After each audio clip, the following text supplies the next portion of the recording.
आप film making, video production या फिर पोस्ट प्रोडक्शन की किसी भी फील्ड से ताल्लुक़ रखते हो, आपको कुछ टेक्निकलिटीज़ पता होना बहुत ज़रूरी है। जिसमें सबसे ज़्यादा इम्पोर्टेंट है आपका वीडियो रेजोल्यूशन और उसके चंद फॉर्मेट्स। ये वो चीज़ें हैं जिसकी वजह से आपकी वीडियो की क्वालिटी या तो बेहतर हो सकती है या फिर बुरी हो सकती है। कैमरा डिपार्टमेंट प्रोडक्शन के रिक्वायरमेंट के हिसाब से जो भी फिल्म करता है, एडिटर के पास वो चीज़ें आती हैं और फर्दर वो उस पे काम करके उसको डिफरेंट फॉर्मेट्स में, डिफरेंट रेजोल्यूशन में एक्सपोर्ट करके उनको डिफरेंट मीडियम्स में अवेलेबल करता है। सबसे पहले मैं बात करता हूँ वीडियो रेजोल्यूशन की। वीडियो रेजोल्यूशन क्या होता है? बेसिकली आपकी वीडियो कितनी क्रिस्प है, कितनी शार्प है, या फिर वो एक आपके जो स्क्रीन है उस पर वो कितनी बड़ी आपको नज़र आ रही है। तो बेसिकली वो रेजोल्यूशन की वजह से मुमकिन होता है। रेजोल्यूशन या तो क्वालिटी को इंक्रीज कर सकता है या फिर डिक्रीज कर सकता है। और ये होता किस तरह से है? बेसिकली पिक्सल्स की वजह से। पिक्सल्स आपके पास, जिस तरह आपने अक्सर देखा होगा छोटे छोटे छोटे दाने स्क्रीन पे मिलके एक पूरी स्क्रीन बनाते हैं, तो पिक्सल बिल्कुल वही पिक्सल ही होते हैं जो कि डिजिटली एलिमेंट्स होते हैं जो उसको आपकी वीडियो को बेहतर बनाते हैं। जितने ज़्यादा पिक्सल्स होंगे उतनी ज़्यादा आपकी वीडियो की क्वालिटी बेहतर होती जाएगी। सिर्फ पिक्सल्स ही एक ऐसा पैरामीटर नहीं है, वीडियो में और बहुत सारी टेक्निकलिटीज़ मौजूद हैं। अगर हम बात करें बिट रेट की, तो बिट रेट भी एक इस तरह की आपके पास एक चीज़ है कि जो पर सेकंड के हिसाब से आपके डाटा को, जो वीडियो डाटा होता है उन सिग्नल्स को स्टोर करता है डिजिटली और फिर क्वालिटी को मेंटेन करने में काफ़ी हेल्प करता है। बिट रेट अगर बहुत ज़्यादा भी हो जाए तो तब भी प्रॉब्लम हो सकती है, आपकी फ़ाइल बहुत हैवी हो सकती है या फिर वो आपके प्लेबैक में अड़ सकती है। तो आपको एक नॉर्मल फिजिबल बिट रेट को मेंटेन रखना होता है। रेजोल्यूशन जो कॉमन हमारे पास यहाँ पर हैं, फिल्म मेकिंग जब स्टार्ट हुई कुछ और थी, आहिस्ता आहिस्ता बढ़ते बढ़ते कैमरास की इनोवेशंस और बाकी सारी चीज़ों के साथ साथ रेजोल्यूशंस चेंज होती गई।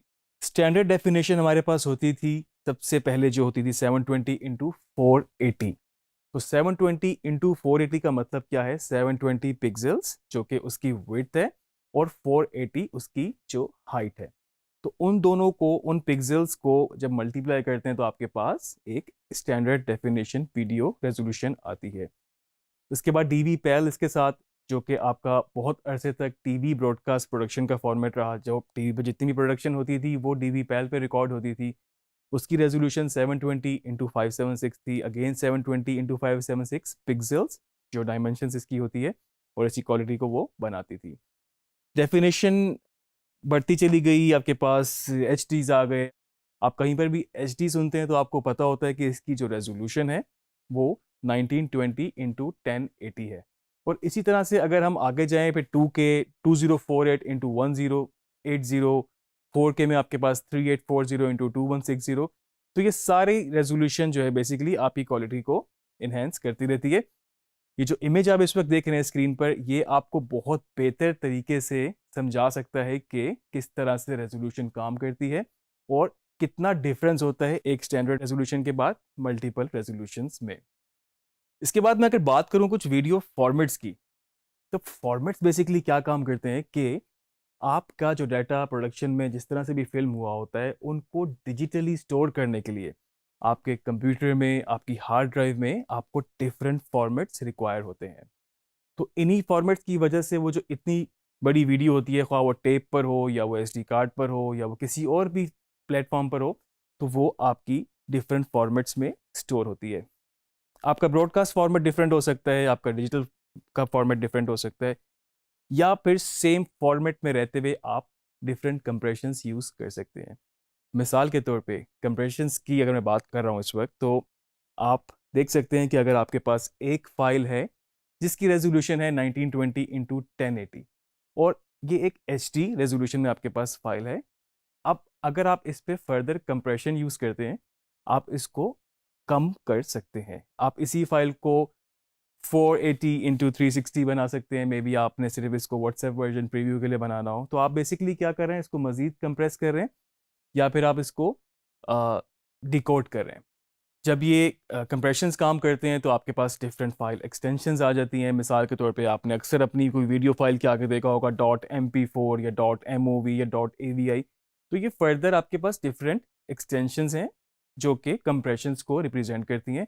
रेजोल्यूशन वीडियो का कोई भी हो सकता है, मिसाल के तौर पे सेम रेजोल्यूशन जो है आपकी MP4 में भी हो सकती है, .mov में भी हो सकती है, .avi, या आपके पास बेतहाशा और फर्दर कंप्रेशंस या एक्सटेंशंस मौजूद हैं। तो इसी तरह ये जो डिफरेंट फॉर्मेट्स होते हैं, इसमें डिफरेंट कंप्रेशंस मौजूद होती हैं, और कंप्रेशंस के आगे मज़ीद थोड़ा टेक्निकली अगर हम देखें तो ये कोडेक्स होते हैं आगे, जो इनको डिफरेंट कंप्रेशंस की तरफ लेके जाते हैं।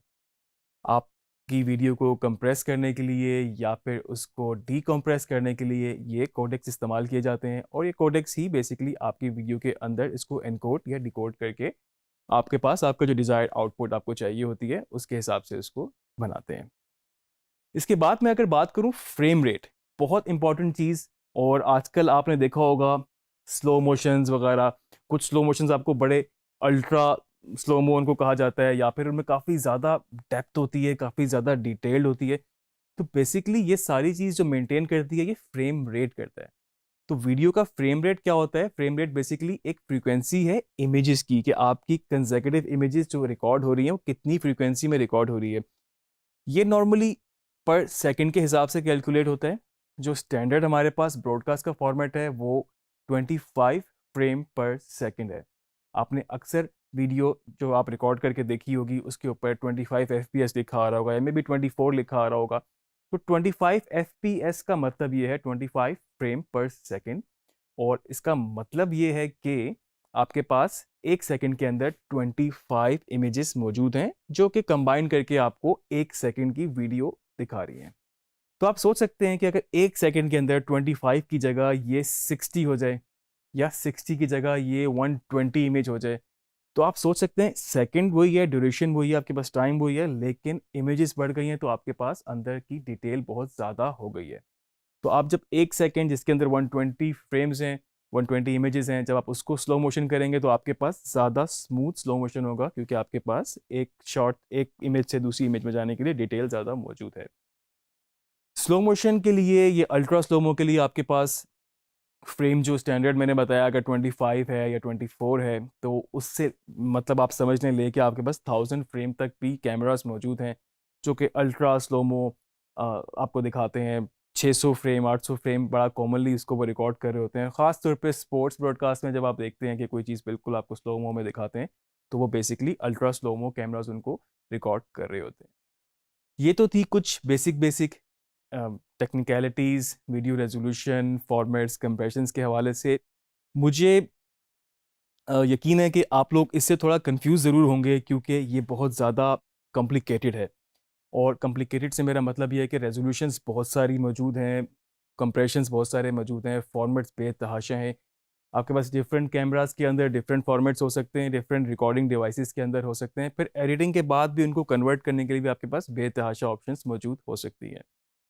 तो इसके लिए मैं आपको सिर्फ 2-3 एक जो मेजर फॉर्मेट्स हैं उनके बारे में बता देता हूँ, जो सबसे ज़्यादा कॉमनली यूज़ किए जाते हैं, और आप उन्हीं पे काम कर सकते हैं। सबसे पहले आपके पास है क्विक टाइम फॉर्मेट, जिसकी एक्सटेंशन बनती है .mov। मतलब किसी भी फाइल, जो वीडियो फाइल है, जब आपने उसको सेव किया, जब आपने उसको या तो एक्सपोर्ट किया, तो आप उस फाइल की नाम के आगे आपके पास अगर .mov लिखा है, तो इसका मतलब ये है कि ये एक क्विक टाइम फाइल है। फर्दर इसके अंदर डिफरेंट कोडेक्स हो सकते हैं। ब्रॉडकास्ट के लिए ये बहुत कॉमनली यूज़ होती है ये फाइल, लेकिन इसमें एक थोड़ा सा ड्रॉबैक ये है कि इसका डाटा बहुत ज़्यादा ये स्टोर करती है। मतलब जो इसके कंप्रेशंस हैं, जो इसके कोडेक्स हैं, वो इस तरह से काम करते हैं कि आपको बहुत ज़्यादा स्पेस रिक्वायर होती है, और ऑब्वियसली उसी की वजह से वो क्वालिटी बेहतर होती है। और इसके बाद सबसे ज़्यादा कॉमनली यूज़ होने वाला फॉर्मेट मैं कहूँगा आजकल के दौर में, वो है MP4। इसका बेसिक कोडेक जो यूज़ हो रहा होता है वो H.264 है। तो बेसिकली ये आपकी रेजोल्यूशन को भी मैक्सिमम मेंटेन रखता है, और उसके साथ साथ मिनिमम साइज़ के अंदर जो उसका डिफरेंट फॉर्मेट, डिफरेंट रेजोल्यूशन हो सकती हैं। मिसाल के तौर पे यही MP4 आपका HD हो सकता है, यही MP4 आपका 6K हो सकता है, 4K हो सकता है, और फर्दर इसकी आगे बिट रेट अगर कम हो तो इसके साइज़ कम हो सकते हैं। ये बेस्ट फॉर्मेट है आजकल, साइज़ के हवाले से, क्वालिटी के हवाले से, और डिफरेंट मीडियम्स के लिए। मतलब ब्रॉडकास्ट के लिए भी आप इसको यूज़ कर सकते हैं, आप इसको डिजिटल प्लेटफॉर्म के लिए, फेसबुक, इंस्टाग्राम, जितनी भी आजकल डाटा, खासतौर पे अगर आप फ्रीलांसिंग कर रहे हैं और आप ऑनलाइन प्लेटफॉर्म्स पे काम कर रहे हैं, तो आपको जो क्लाइंट आपका मुल्क से बाहर होगा वो आपको डाटा ऑनलाइन भेजेगा। तो MP4 ही एक बेस्ट पॉसिबल फॉर्मेट हो सकता है आपके पास, जो इतना बड़ा डाटा जो कि उसने ज़्यादा शूट किया हुआ है वो आपको ऑनलाइन कहीं पर वो भेज सके। तो आप इस पे फर्दर काम करके इसको ब्रॉडकास्ट के लिए भी एक्सपोर्ट कर सकते हैं, रेंडर कर सकते हैं, आप इसको डिजिटल मीडियम्स के लिए भी कर सकते हैं और फर्दर मोबाइल डिफरेंट एप्लीकेशंस वगैरह के लिए भी एक्सपोर्ट कर सकते हैं। तो आपके पास ब्रॉडकास्ट के लिए क्विक टाइम फॉर्मेट, फर्दर इसके डिफरेंट कोडेक्स, और कॉमनली यूज़ या फिर प्रोफेशनली या फिर पर्सनली किसी और कैपेसिटी में काम करने के लिए आपके पास MP4 फॉर्मेट सबसे ज़्यादा कॉमनली यूज़ होने वाले फॉर्मेट्स हैं। तो ये तो थे आपके पास कुछ बेसिक वीडियो फॉर्मेट्स, रेजोल्यूशंस और फर्दर उनकी कंप्रेशंस। तो आप इनको थोड़ा सा खुद भी स्टडी कीजिएगा, क्योंकि ये ही बहुत डिपेंड करता है आपके सिस्टम रिक्वायरमेंट किस हिसाब से। जितनी हैवी, जितनी बड़ी रेजोल्यूशन की फ़ाइल आपके पास होगी, आपको सिस्टम की रिक्वायरमेंट उस हिसाब से ज़्यादा हो सकती है। तो इनको थोड़ा सा स्टडी करें, थोड़ा सा माइंड में रखें। आगे फर्दर आने वाले लेक्चर्स में हम इनको मज़ीद देखेंगे, लेकिन थोड़ा सा प्रैक्टिकल तरीके से।